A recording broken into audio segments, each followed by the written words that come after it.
गांव भरी हुई थी।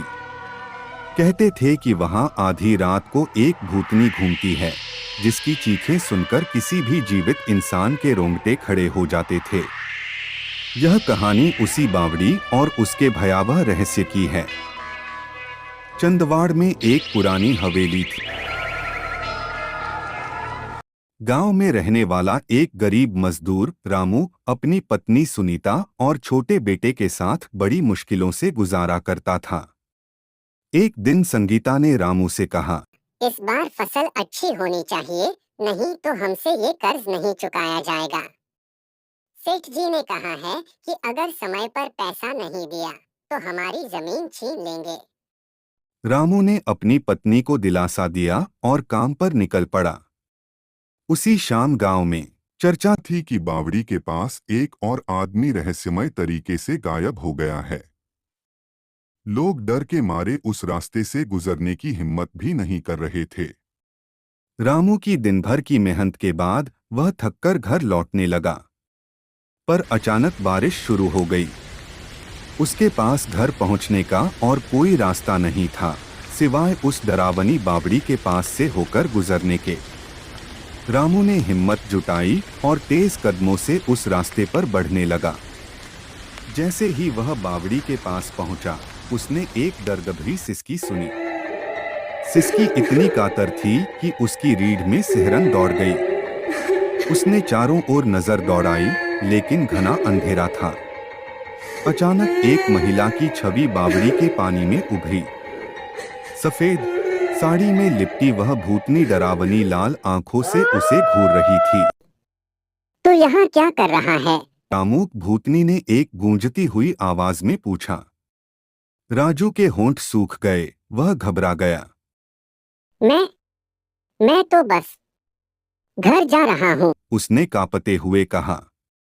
भूतनी की हंसी हवाओं में गूंज उठी। तेरा घर अब यही है, वह बोली और उसके पास आने लगी। रामू ने अपनी सारी हिम्मत जुटाई और दौड़ने की कोशिश की, पर उसके पैर जैसे जमीन से चिपक गए। भूतनी ने उसकी ओर अपना हाथ बढ़ाया, तभी एक साधु वहां प्रकट हुआ। रुक जा पापिनी आत्मा, आज तेरी मुक्ति का समय है, साधु ने एक मंत्र पढ़ते हुए आज की कहा। अमावस्या की इस रात को मैं अंतिम बलि दूंगा। शैतान, तुझे मेरी इच्छा पूरी करनी होगी।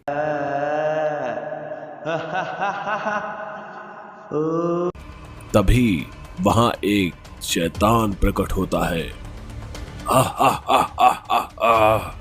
बिल्ला शैतान, तू आ ही गया। शैतान की कसम, अब तहलका मचा दूंगा, तहलका। सेठ करमचंद अपनी हवेली में सो रहे थे। रात के अंधेरे में कमरे में बस हल्की सी रोशनी थी।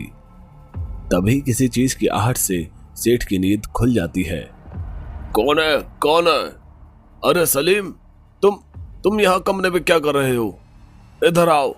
तुम यहाँ किस लिए आए हो, वो भी इतनी रात? सामने क्यों नहीं आते? तभी बिल्ला शैतान उनके सामने आ जाता है। चीखना मत, वरना कच्चा खा जाऊंगा। अरे ये क्या है? कौन हो तुम? क्या चाहते हो? इतनी देर में बिल्ला शैतान उसे दोनों हाथों से पकड़ता है और हवा में उठा लेता है और कहता है, तिजोरी कहाँ है? सेठ इशारे से कहता है, वहां उस दीवार के भीतर। तभी कमरे से सेठ के चीखने की आवाज आती है। सेठ को शैतान ने बुरी तरह मार दिया होता है और दीवार भी टूटी होती है, जहां से वह शैतान तिजोरी लेकर जा चुका होता है। उधर शैतान उस अघोरी के पास सोने और पैसों से भरी हुई तिजोरी लेकर आता है। आहा, इतना सोना! वाह ले, तूने कमाल कर दिया। इन सबसे मेरा मन नहीं भरेगा। अभी तुझे मेरा और भी काम करना है। फिलहाल मुझे एक सुंदर कन्याओं की जरूरत है। समझ गया ना तू? सुंदर कन्या जिसे मैं अपनी दासी बना सकूं। जा, मेरा हुक्म है, लेकर आ शहर की सबसे सुंदर लड़कियां। शैतानी बिल्ला बोला, मुझे नहीं पता सुंदरता क्या होती है, मैं बस तू जिसे कहेगा उसे ले आऊंगा। तो तू ऐसा कर, शहर की सभी जवान लड़कियों को उठाकर मेरे पास ला। अगर वो मेरी दासी बनने लायक है तो उसे मैं रखूंगा, और इस काबिल नहीं तो तू उसे खाकर अपनी भूख मिटाना। इसके बाद रोज जगह जगह से वह शैतानी बिल्ला लड़कियों को उठाकर उस तांत्रिक के पास लाने लगा। उस अघोरी तांत्रिक को जो लड़की पसंद आती उसे वह अपनी गुलाम बना लेता और एक कोठरी में कैद कर लेता। बाकी जो उसको नहीं पसंद आती थी उसे वह शैतानी बिल्ला मारकर खा जाता। पूरे शहर में शैतानी बिल्ले का आतंक मचा हुआ था। लोग अपने अपने घरों में डर डर के रहने लगे थे। ऐसे ही एक दिन एक घर में, बहन शीतल, ये लो, मैं ये हनुमान जी का सिंदूर लेकर आया हूँ। पंडित जी ने बहुत पूजा पाठ करके मुझे यह सिंदूर दिया है, इसे तुम अपने पास रखना, यह बुरी बलाओं से तुम्हें बचाएगा। कुछ दिन बाद सब लोग सो रहे होते हैं, तभी शैतानी बिल्ला वहां आ धमकता है।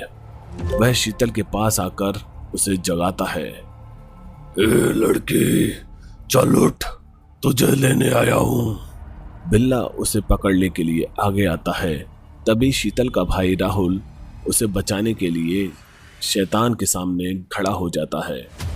रुक जा शैतानी बिल्ले, खबरदार, अगर तूने मेरी बहन को हाथ भी लगाया तो भाग जा यहाँ से। शैतानी बिल्ले को और भी ज्यादा गुस्सा आ जाता है।